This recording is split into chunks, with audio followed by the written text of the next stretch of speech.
చూడబోతే syndicate, తాగబోతే duplicate అన్నట్టుగా తయారైపోయింది ఏపీలో మద్యం పరిస్థితి. ఇప్పుడు మందు తాగే అలవాటున్న ఎవరికైనా సరే భయభ్రాంతులు భయభ్రాంతులు కలిగే పరిస్థితి వచ్చేసింది.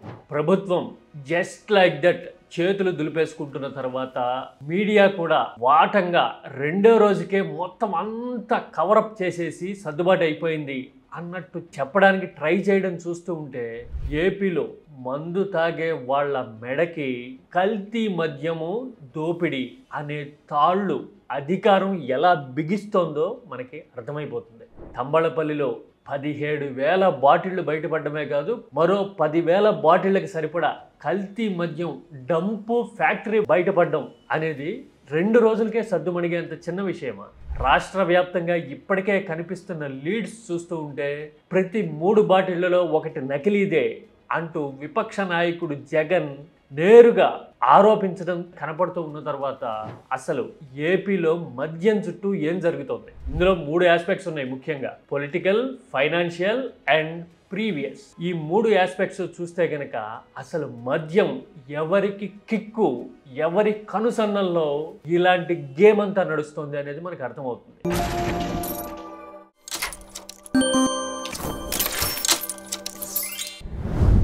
తంబళ్లపల్లిలో నకిలీ మద్యం ఫ్యాక్టరీ బయటపడడం రాష్ట్ర వ్యాప్తంగా కలకలం రేగడం, కల్లోలం పుట్టడం చూస్తూ ఉన్నాం. మందు తాగే అలవాటు ఉన్న వాళ్ళైతే అసలు ఏం జరిగింది, ఎలా వచ్చింది, ఎవరు ఆపరేట్ చేస్తున్నారు అంటూ ఎప్పటికప్పుడు ఆరా తీయడం కనిపిస్తూ ఉంటే, ప్రభుత్వం వైపు నుంచి, అధికార పార్టీ వైపు నుంచి సింపుల్గా ఒకటే స్టెప్. అధికార పార్టీ అయితేనేమో వాళ్ళని సస్పెండ్ చేసేసింది, ప్రభుత్వం అయితే కనుక చర్యలు తీసుకుంటామని ప్రకటించేసి చేతులు దులిపేసుకుంది. ఇక మీడియా అయితే అసలు రెండో రోజే ఫ్రంట్ పేజీలో ఈ వార్తలేనే లేడు. అంటే గప్చిప్ అయిపోయిందంతా అని చెప్పే ప్రయత్నం అనమాట. కానీ తంబళ్లపల్లిలో దొరికిన ఆ నకిలీ డంప్కి, ఆ ఫ్యాక్టరీకి ఎంత గ్రావిటీ ఉందో మనం తెలుసుకుంటే గనక ఉలిక్కి పడతాం. ఫుల్ బాటిల్ కిక్ కూడా ఒక్క దెబ్బకి దిగిపోయేంత వాస్తవాలు ఝలక్కిచ్చేంత షాకు దీని వెనుకుంది అని మనకు అర్థమవుతుంది. చాలామందికి తట్టిందో లేదో, తంబళ్లపల్లి అనేది టీడీపీకి స్ట్రాంగ్ ఏరియా ఏమీ కాదు. మొన్న వైసీపీ గెలిచిన 11 నియోజకవర్గాల్లో తంబళ్లపల్లి కూడా ఒకటి. అంటే రాజకీయంగా పెద్దగా హోల్డ్ లేని ప్రాంతంలోనే టీడీపీ నాయకులు నేరుగా నియోజకవర్గ ఇన్ఛార్జి ఇన్వాల్వ్ అయ్యి ఈ స్థాయిలో ఆపరేట్ చేస్తున్నారు అంటే రాజకీయంగా పట్టుండి అప్రతిహతంగా గెలిచిపోయిన చోట, భారీ మెజారిటీలు వచ్చిన చోట ఇంకెలాంటివి సిచ్యువేషన్స్ ఉండుంటాయి? Just imagine. పైగా తంబళ్లపల్లిలో ఇంత భారీ డంపు దొరికింది అని ఇప్పుడు చెప్తున్నా కానీ ఇంతకుముందు నెల్లూరులో బయటపడింది, పైన రేపల్లిలో దొరికింది, ఆ తర్వాత ఏలూరులో, అమలాపురంలోను, ఉత్తరాంధ్రలో కూడా ఇలాంటి నకిలీ మద్యం డంపులు బయటపడడం అనేది గత ఏడాది కాలంగా కనపడుతూ ఉంది. అంటే నకిలీ మద్యం విచ్చలవిడిగా ఏర్లై పారుతా ఉంది అనే విషయం మనకు అర్థమైపోతుంది. మరి ఇలాంటి విషయాన్ని జస్ట్ రెండో రోజే ఫ్రంట్ పేజీలో కూడా ప్రస్తావించకుండా టీడీపీ మీడియా ప్రభుత్వాన్ని, అధికార పార్టీని షీల్డ్ చేసేందుకు శక్తికి మించిన ప్రయత్నం చేసింది. చూస్తున్నారు కదా, ఇవాళ అసలు ఫ్రంట్ పేజీలో వార్త లేదు ఈనాడులో. ఆంధ్రజ్యోతి రాసినా కానీ మీరు నవ్విపోదురుగాక మాకేటి సిగ్గు అన్నట్టుగా అసలు వైసీపీ హయాంలో ఇదంతా మొదలైంది ఆయన రాయడానికి ప్రయత్నం చేయడం చూస్తే అసలు ఏమాత్రం జంకు గొంకు అనేది లేదా, అన్నీ వదిలేశారా అనే ఫీలింగ్ న్యూట్రల్గా ఉన్న వాళ్ళకి, ఏమాత్రం ఆలోచన ఉన్న వాళ్ళకైనా వచ్చి తీరుతుంది. అసలు ఈ నకిలీ మద్యం వ్యవహారం గ్రావిటీ ఎంత, ఇంపాక్ట్ ఎంత, సామాన్యుల జీవితాలతో ఈ నకిలీ మద్యం ఏ స్థాయిలో చెలగాటం ఆడుతుందో తెలియాలంటే 3 ఆస్పెక్ట్స్ నేను ఆల్రెడీ చెప్పా కదా. అందులో మొదటిది పొలిటికల్ ఆస్పెక్ట్ ఏంటో చూద్దాం. ఏపీలో నిత్యావసరాల గురించి, పప్పు, ఉప్పు, చింతపండు గురించి ఎంత మాట్లాడతామో తెలియదు కానీ మద్యం అనే మాట లేకుండా మన రాజకీయం నడవట్లా గత కొన్నేళ్లుగా చూస్తూ ఉన్నాం. వైసీపీ ఉన్నప్పుడు నిరంతరం ఆరోపణలు చేసేయడానికి, అసలు అరాచకం జరిగిపోతుంది, దోపిడీ జరిగిపోతుంది అని చెప్పడానికి టీడీపీ చేయని ప్రయత్నం అంటూ లేదు. టీడీపీ మీడియా రాయని రాతంటూ లేదు. ఎలక్షన్లో కూడా అదే మెయిన్ ఎజెండా అయిపోయింది. తాగే వాళ్ళకి నాణ్యమైన మద్యం ఇవ్వడమే తన జీవితాశయం అన్నట్టుగా చంద్రబాబు ప్రచారం చేసి హోరెత్తించి మరి అధికారంలోకి వచ్చిన తర్వాత వెంటనే ఆగమేఘాల మీద లిక్కర్ పాలసీని తీసుకురావడమే కాదు, వాటంగా రాజకీయాన్ని, లైసెన్సింగ్ విధానాన్ని ఎలా మెర్జి చేశారు అనేది అసలు అదొక కళాత్మక రాజకీయ నైపుణ్యం. పొలిటికల్ ఇంటర్వెన్షన్ లేని లైసెన్స్డ్ మందు షాపు ఏపీలో లేదు అంటే ఆశ్చర్యం కానే కాదు. నిజంగా ఇది ఓపెన్ సీక్రెట్ కదా, అందరికీ తెలిసిన విషయం, బాహాటంగా మాట్లాడుకుని ఒప్పుకునే విషయం. పైగా బెల్ట్ షాపులు, పర్మిట్ రూములు కూడా విచ్చలవిడిగా ఇస్తూ తాగినోళ్ళకి తాగినంత, తాగనోళ్ళకి నేర్పేటంత అన్నట్టుగా ఇప్పుడు మద్యం అమ్మకాలు సాగుతూ ఉన్నాయి. అంటే ఇంత విచ్చలవిడిగా సాగుతూ ఉన్నప్పుడు, పొలిటికల్ ఇంటర్వెన్షన్ ఈ స్థాయిలో ఉన్నప్పుడు, నకిలీ మద్యం కూడా అధికార పార్టీ వాళ్ళే తయారు చేస్తే అసలు ఏది అసలు ఏది నకిలీ అనేది పట్టుకోగలుగుతారా? షాకింగ్ కదా, భయానకమైన విషయం ఇది కదా అసలు.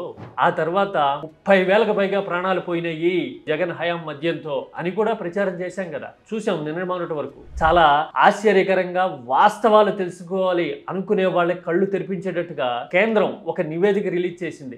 ఏ దేశవ్యాప్తంగా ఏ రాష్ట్రంలో ఎన్ని నకిలీ మద్యం చావులు జరిగినాయి అంటే అందులో ఆంధ్రప్రదేశ్ చూస్తే 0. అంటే ఆర్టీఐ ద్వారా మన లోకల్ సమాచారం చెప్తుంది ఎవరో చనిపోలేదని, ఢిల్లీ నుంచి వచ్చిన రిపోర్ట్ కూడా ఎవరో చనిపోలేదు అని చెప్పింది గత హయాంలో. మనమేమో ఆ హయాం మీద దుమ్మెత్తి పోసి మొత్తం అంతా వేలెత్తి చూపేలాగా ట్రై చేశాము, కేసులు పెట్టి ప్రచారం చేసి ఫ్రంట్ పేజీలో వారాలు నెలల తరబడి రాశాం. ఇది పొలిటికల్ ఆస్పెక్ట్. ఇక ఫైనాన్షియల్ ఇంప్లికేషన్స్, ఒక 30,000 కోట్లు అంతకంటే ఎక్కువ అమ్మకాలు దాని మీద జరుగుతూ ఉన్నప్పుడు, అన్అఫీషియల్ గా బెల్ట్ షాపులు, పర్మిట్ రూములు ఇచ్చేసినప్పుడు, కల్తీ మద్యం ఇలా విచ్చలవిడిగా పారుతున్నప్పుడు, ఫైనాన్షియల్ ఇంప్లికేషన్స్ ఇంత బలంగా ఉన్నప్పుడు మనం నిజాలు బయటకు వస్తాయి, వాస్తవాలు తెలుస్తాయి, ప్రజల ప్రాణాలకి ఆరోగ్యాలకి భద్రత ఉంటుంది అని అనుకోగలమా?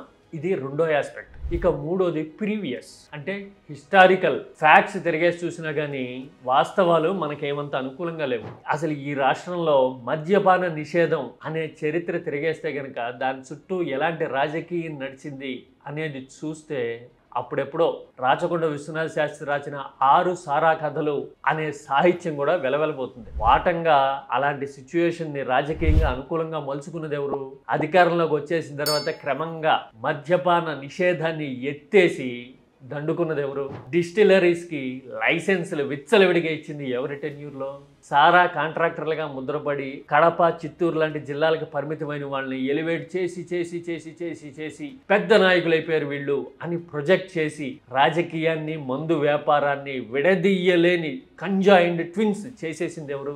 ఇలాంటి హిస్టరీ ఉన్న తర్వాత ఇప్పుడు కల్తీ మద్యం రాష్ట్రంలో ఏరులై పారుతోంది అనే వార్త చూస్తే ఆలోచించగలిగిన వాళ్ళకి గగురు పొడుస్తుంది. అంటే అఫీషియల్ ఫ్యాక్ట్స్ చూసినా, ఫైనాన్షియల్ సిచ్యువేషన్ చూసినా, ప్రీవియస్ రికార్డ్ చూసినా కానీ మద్యం వ్యవహారం అనేది ఏపీలో ఎంత ప్రమాదకర సిచ్యువేషన్లో ఉంది అనేది ఈ తంబళ్లపల్లి ఘటన బయటపెట్టింది. కాకపోతే ఒక్కటి మాత్రం నిజం, వ్యవస్థలు, అధికారం, మీడియా ఈ పరిస్థితుల్ని, వాస్తవాల్ని ఎంత గుప్పిడ పట్టాలి అని చూసినా కానీ కాలం బలమైన సోలం, అది ఖచ్చితంగా దిగి తీరుతుంది. ఇప్పుడు చూస్తున్నాం కదా, ఆల్రెడీ ఒక పక్కన మనం మద్యం ఆరోపణల వ్యవహారం పేరుతో విచారణలు చేస్తూ మీడియాలో పబ్లిసిటీ చేస్తూ ఉండగా, ఇంకో పక్కన ఇంత బాహాటంగా నకిలీ మద్యం బయటపడింది అంటే నకిలీ ఎక్కడుంది అనే విషయాన్ని కాలమే ప్రజలకు చూపుతున్నట్టుగా ఉంది. ఇది ఓపెన్ సీక్రెట్ కదా. మరి ఇలాంటప్పుడు విజిలెంట్ గా ఉండాల్సింది, జాగ్రత్త పడాల్సింది, ఎవరి ప్రాణాలు, ఎవరి ఆరోగ్యం వారి బాధ్యత అని తెలుసుకోవాల్సింది సామాన్య ప్రజలే. ఎందుకంటే ఏపీలో జనం మద్యం తాగుతూ ఉంటే